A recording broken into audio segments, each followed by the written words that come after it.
उत्तराखंड विधानसभा चुनाव में अब करीब 1 साल का समय बचा है और जैसे जैसे चुनाव नजदीक आते जा रहे हैं वैसे वैसे मुख्यमंत्री पुष्कर सिंह धामी की जीरो टॉलरेंस नीति और बेदाग सरकार को घेरने की कोशिशें भी तेज होती दिखाई दे रही हैं।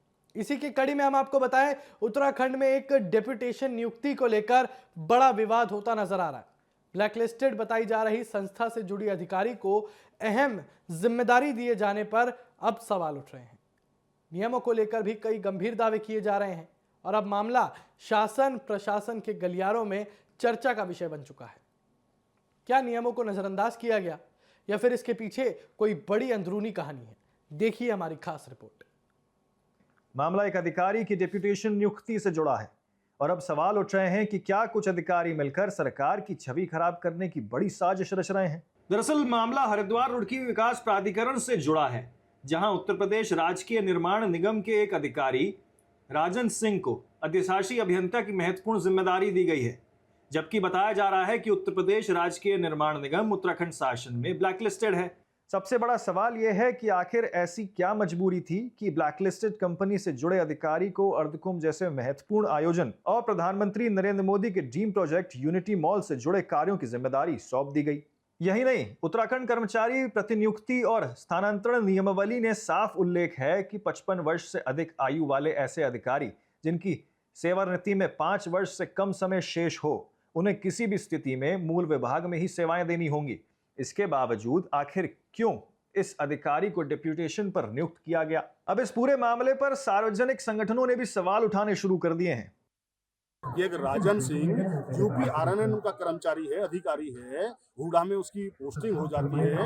हुडा में वो एससी पद पर है, एससी सीनियर पद पर है और उसको मेला कुंभ मेला के लिए एक एक्शन पद पे लाया जा रहा है। मतलब एससी को एक्शन पद पे लाया गया और तो ये तो देखिए कमाल की बात कि मेला के लिए उसको लाया गया और उससे काम कराया जा रहा है एचआरडीए का, जहां वो जम के दलाली कर रहा है, अधिकारियों की दलाली कर रहा है, क्योंकि बहुत बड़ा दलाल है। उसके खिलाफ एक एसआईटी जांच चल रही है, उसके खिलाफ ईडी चल रही है, उसके खिलाफ कमिश्नर गढ़वाल की उसमें 3-3 जांचें चल रही है उस व्यक्ति के खिलाफ। लेकिन कहीं ना कहीं एचआरडीए की जो वीसी है सोनिका मीणा जी, उनका संरक्षण है उसे, उनके कहने पे वो दलाली कर रहा है, दबा के वहां पे दलाली कर रहा है। तो जल्द अगर उस पर कार्यवाही नहीं हुई, अभी तो जन अधिकार पार्टी की तरफ से सिर्फ ज्ञापन गया है, पूरे एचआरडीए का पूरे विभाग के खिलाफ प्रदर्शन होगा।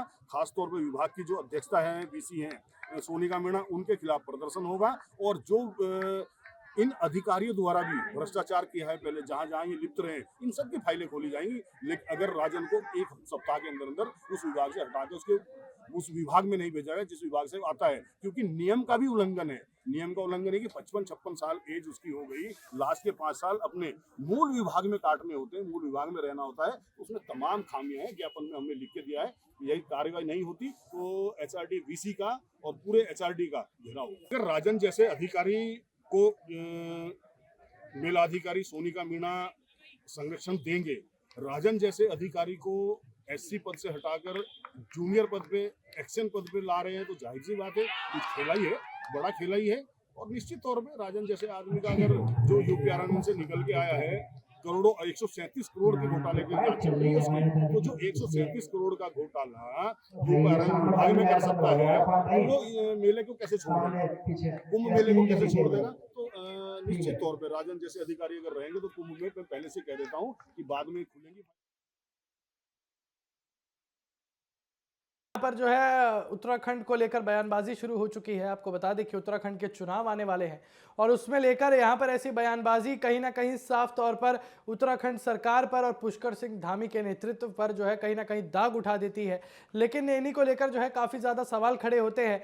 साफ तौर पर इस खबर में साफ तौर पर ये समझ आ सकता है कि उत्तराखंड में यहाँ पर जिन चीज़ों को लेकर मुद्दा उठाया जा रहा है, उन चीज़ों के बाद यहाँ पर दावा किया जा रहा है कि ये मामला अब शासन प्रशासन के गलियारों में चर्चा का विषय बन चुका है।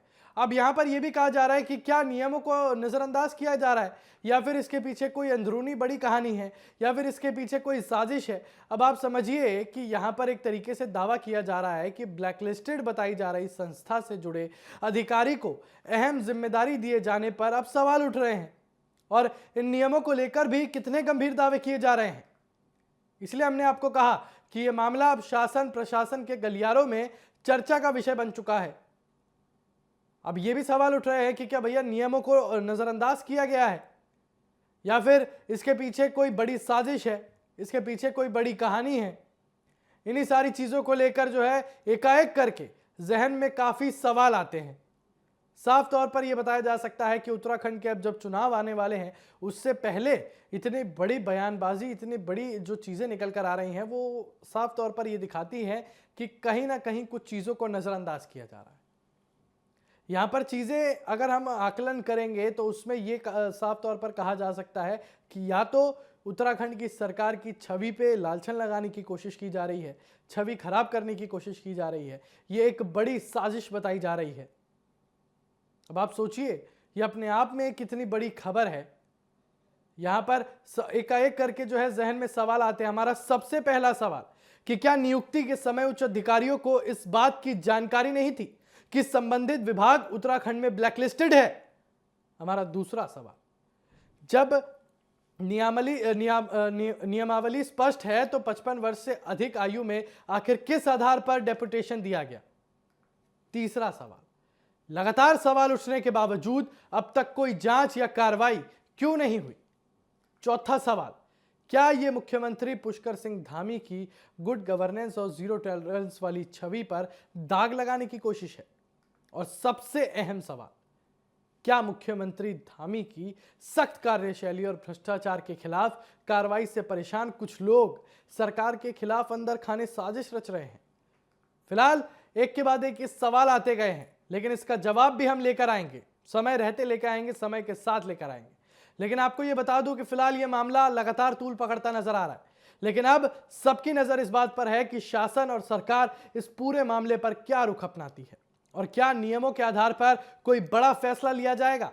क्योंकि हम पत्रकारिता के सारे प्रमाणों का पालन करते हैं, इसलिए इस खबर पर लगातार नजर बनाए हुए हैं और उन तमाम अधिकारियों के संपर्क में भी हैं। इस खबर पर जल्द हाजिर होंगे सारे तथ्यों के साथ विस्तार से आपके समक्ष, सिर्फ आपके अपने टीवी चैनल TV7 भारत पर। नमस्कार।